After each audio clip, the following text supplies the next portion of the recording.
গুস্তাফ হোসেন পাড়া ঠিকাদার বাড়ি বাইতুল জামে মসজিদ আয়োজিত আজকের এই 13তম ইসলামী সম্মেলনের শ্রদ্ধাভাজন সভাপতি আমাদের এই এলাকার কান্দাশের কাজী একাডেমিক মাদ্রাসার সম্মানিত অধ্যক্ষ মহোদয়, উপস্থিত আজকের এই সম্মেলনে, ইসলামী সম্মেলনে আপনারা যাদের কথা শুনবার জন্য আসলে এসেছেন, যারা আল্লাহ রাব্বুল আলামিন কর্তৃক প্রদত্ত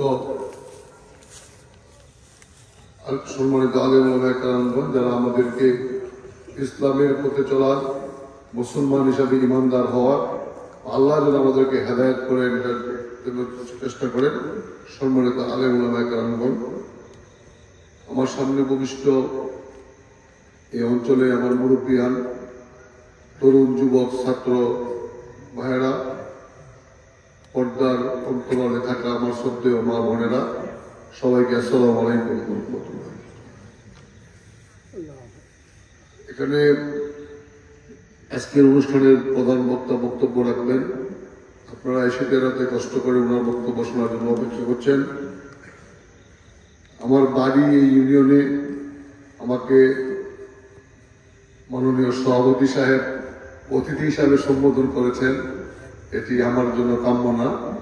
আমিও আপনাদের এই ইউনিয়নে আমার জন্ম, আমার গুরুস্থান এই ইউনিয়নে, কাজে আমি ওই ইউনিয়নের একজন বাসিন্দা।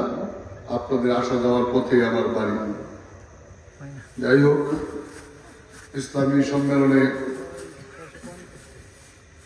ইসলাম সম্পর্কে কিছু বলার সাহস বা দৃষ্টতা আমার যেসব সম্মানিত ব্যক্তিগত মঞ্চে আছে তাদের সামনে আমার এই দৃষ্টতা সাহস কোনোটাই নেই, বা আমার অজ্ঞতাও আছে বলতে পারেন। আমি অনেকেই যারা সামনে বসে আছেন অনেকে হয়তো কম জানি এমন হতে পারে।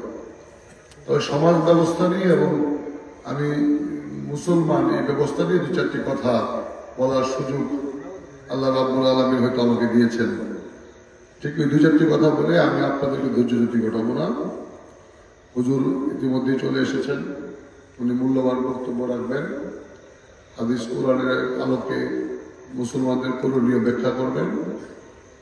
কিন্তু আমরা যারা এখানে আজকের এই ওয়াজ মাহফিলে বা ইসলামী সম্মেলনে উপস্থিত আছি, আমাদের এখানে প্রতি বছরই একটি ইসলামী সম্মেলন হয়, যেহেতু এটি 13তম ইসলামী সম্মেলন।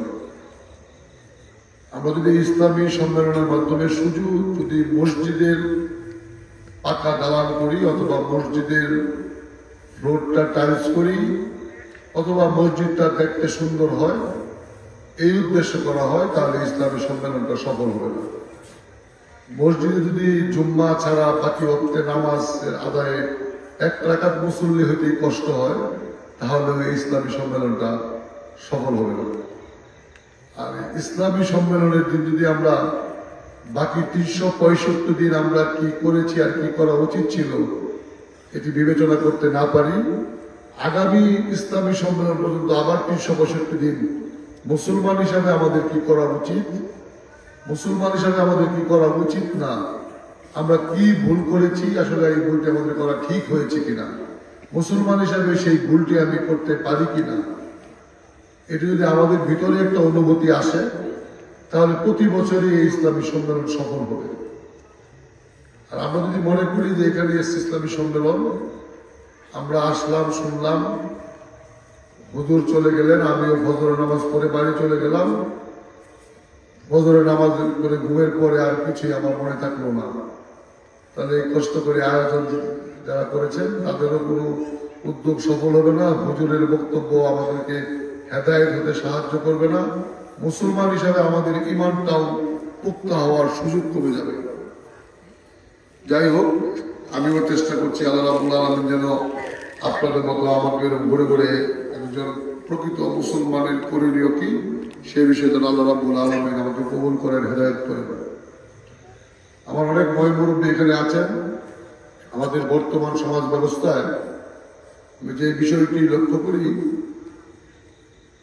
আমার অনেক তরুণ যুবক ভাইয়েরা আছেন, আমার বক্তব্যটি অনেকেরই পছন্দ হবে না, কিন্তু একজন মুসলমান হিসাবে এই কথাটি আমার বলা জরুরি। আমি অনেক জায়গায় বলার চেষ্টা করি যেখানে আল্লাহ রাব্বুল আলামিন আমাকে সুযোগ করে দেন। আমরা দুইভাবে আমাদের এই মুসলমানটা আমরা আছি। এটা হলো বংশগত। আমার দাদা মোহাম্মদ লিখতো, আমার বাপ মোহাম্মদ লিখতো, আমি মোহাম্মদ লিখি। আরেকজন মুসলমান আছে যে বাপ দাদার ধর্মটার সঙ্গে আমি ধর্মকর্মটা পালন করি, নামাজ পড়ি, আল্লাহ রাব্বুল আলামিন আমাকে ইসলাম ধর্মে বা মুসলমান যা যা ফরজ কাজ করেছে সব করি, সুন্নতগুলো আদায় করার জন্য সামর্থ্য অনুযায়ী চেষ্টা করি। কাজে আমাদের বংশ পরস্পরের মুসলমানরা আমাদের জন্য খুব বেশি মুসলমান হিসাবে প্রতিষ্ঠা করবে না। আমরা মুসলমান, আমরা সৃষ্টির সেরা জীব। আমরা মানুষ হিসাবে যদি আমাদের ভিতরে মুসলমান হিসাবে চলবার সুযোগ না থাকে আমাদের, তাহলে আগামী দিনে ৯৫ ভাগ মুসলমানের দেশে আমরা কতটুকু মুসলমান প্রতিষ্ঠা করতে পারবো, এটা আপনারা যারা মহিমুরব্বী আছেন, তরুণ যুবকরা আছেন, তারা ভেবে দেখবেন। আর আমরা কিছু জায়গায় এখন ভুলে গেছি। আমরা ছোটবেলায় থেকে আমার সন্তানকে জন্ম দিয়ে আমি প্রথম চিন্তা করি যে আমার সন্তান জজ ব্যারিস্টার হবে বা ইঞ্জিনিয়ার ডাক্তার হবে। আমি তাকে ইসলাম শিক্ষা দিই না, আমি তাকে কোরআন শরীফ প্রথম পড়তে হবে এই কথাটি আমি বলি না।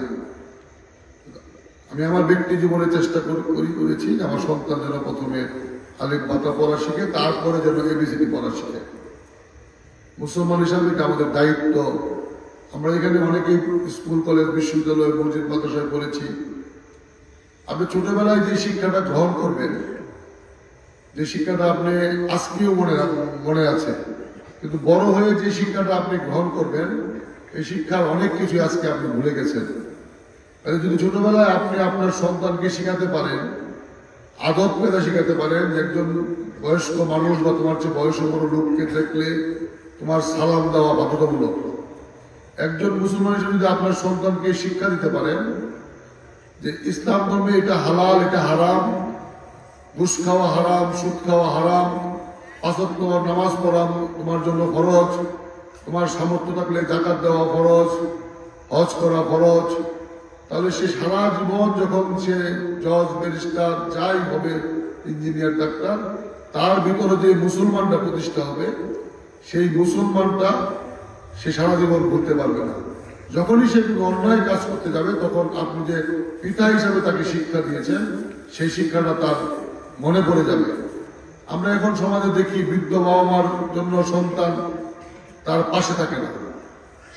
আমরা ছোটবেলায় সে সন্তানকে শিক্ষাই দিতে পারি নাই যে মায়ের পায়ের নিচে সন্তানের বেহেশত। যদি এই শিক্ষাটা আমরা দিতে পারতাম তাহলে আজকের সমাজ ব্যবস্থাটা হয়তো এমন হতো না। আমি অনেক টাকা খরচ করি, কিন্তু আমার বাবা এটা শখ করেছে এটা কিন্তু খাওয়ার জন্য, আমার সময় নেই বাজার থেকে সেটা কিনে আনতাম। আমি তো আমার সন্তানকে ছোটবেলা শিখাইতে পারি নাই। কাজে আমরা আগে নিজেরা যেন আমাদের সন্তানদেরকে ইসলাম শিক্ষাটা ছোটবেলায় দিই, তারপরে আপনি মানুষ বানান, মুসলমান আগে বানান, বানার পরে মানুষ বানান, ইঞ্জিনিয়ার ডাক্তার সব বানাইতে পারেন। আমাদের এখন ইসলামিক লাইনের পরে আমাদের আলেম ওলামারা বিশ্বের বহু বিশ্ববিদ্যালয়ে চাকরি করে, বহু বড় বড় জায়গায় যারা চাকরি করে, ইঞ্জিনিয়ার ডাক্তার আছে বহু বড় বড় জায়গায়।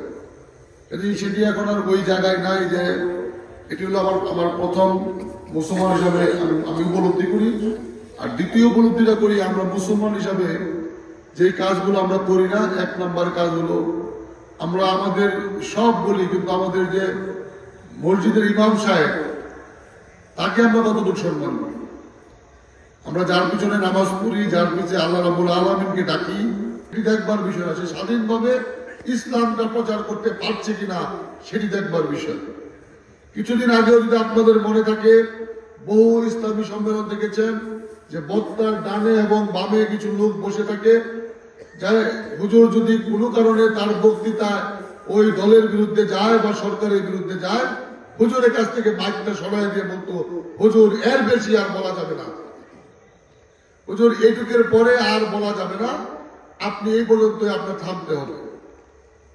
কাজে আজকের ওই পরিবেশ নাই। গত ৫ই আগস্টের পরে আপনি স্বাধীনভাবে আপনার জীবনযাপন করতে পারছেন। এই বছর সবচেয়ে বেশি ইসলামী সম্মেলন হচ্ছে বাংলাদেশে। পাড়ায় পাড়ায়, মহল্লায় মহল্লায় আমাদের সম্মানিত আলেম ওলামারা ধর্ম প্রচার করছেন।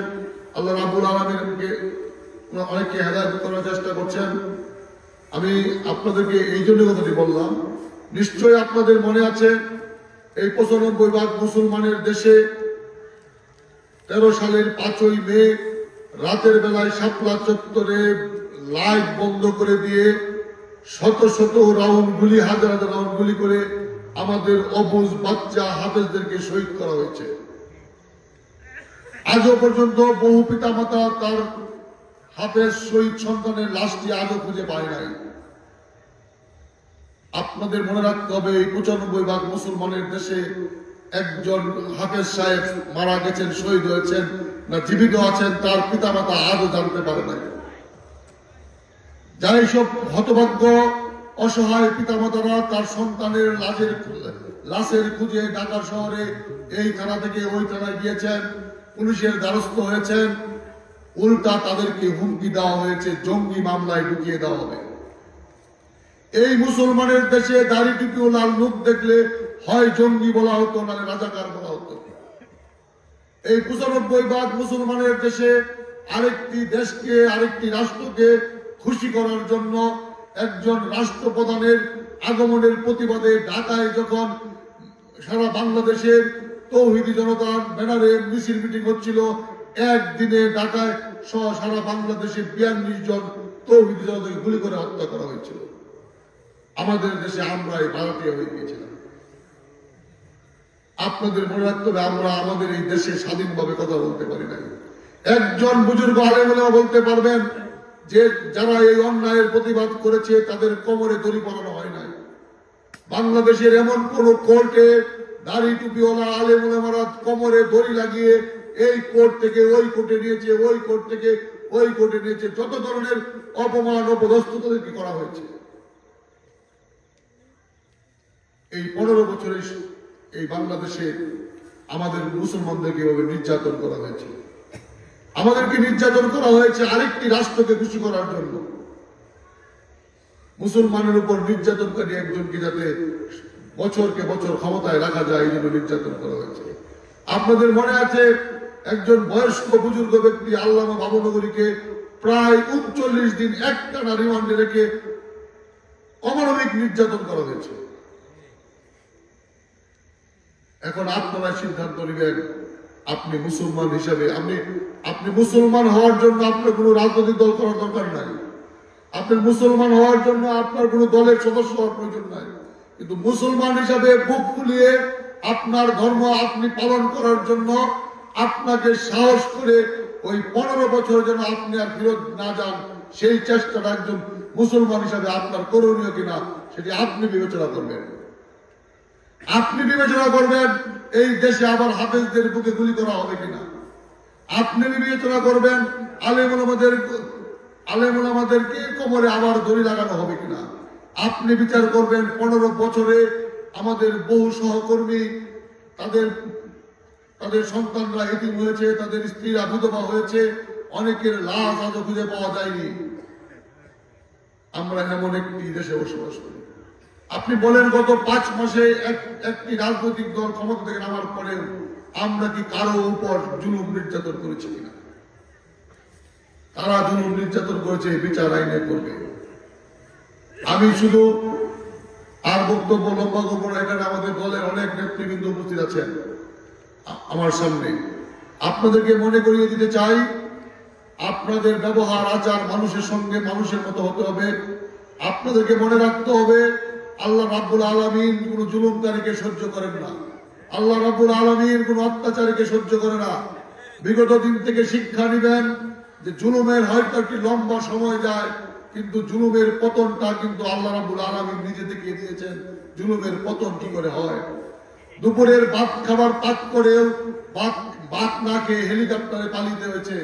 আমাদের দলের যারা আছেন তারা এই থেকে শিক্ষা নিয়ে মানুষের সঙ্গে জুলুম করবেন না, অসহায় মানুষের উপর কোনো ধরনের নির্যাতন করবেন না, মানুষের পাশে দাঁড়াবেন, মানুষের সুখ দুঃখে থাকবেন, তাহলে আপনি রাজনৈতিক কর্মী। মানুষকে জুলুম করার জন্য আপনি রাজনৈতিক কর্মী না। মানুষ হয়তো আপনাকে ছেড়ে দিবে, রাব্বুল আলামিন যেদিন আপনাকে ধরবে সেদিন কিন্তু আপনাকে কেউ রক্ষা করতে পারবে না। মানুষ হয়তো আপনার ভয়ে প্রতিবাদ করবে না, কিন্তু যদি রাব্বুল আলামিন আপনাকে ধরবে ওদিন আর মানুষের প্রতিবাদ করা লাগবে না। আমি আপনাদের সকলের কাছে আপনাদের সন্তান হিসেবে দোয়া চাই। এই মসজিদের উন্নয়নের কাজের কথা বলা হয়েছে, সবুজ সাহেব রাস্তার কথা বলেছেন। আমি এই মসজিদের হুজুর কি মসজিদের টাকা বলেন সবাই শুনুন। আমি এই মসজিদের উন্নয়নের জন্য আমি আমার ব্যক্তিগতভাবে আমার নিজের টাকা 25,000 টাকা দিয়ে দিব। এটি সবুজ সাহেব বা মসজিদের সব যখন আনবেন আমি তখনই দিয়ে দিব।